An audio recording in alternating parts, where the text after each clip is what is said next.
ರಾಜ್ಯದಲ್ಲಿ ಮುಂಗಾರು ಮಳೆ ಆರಂಭವಾಗಿದೆ.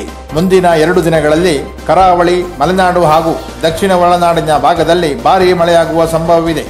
ಪೂರ್ವ ಮುಂಗಾರು ಅಂತ್ಯವಾಗಿದ್ದು ದಕ್ಷಿಣ ಕನ್ನಡ ಜಿಲ್ಲೆಯ ಹಲವೆಡೆ ಭಾರೀ ಮಳೆಯಾಗಿದ್ದು ಜನಜೀವನ ಅಸ್ತವ್ಯಸ್ತಗೊಂಡಿದೆ.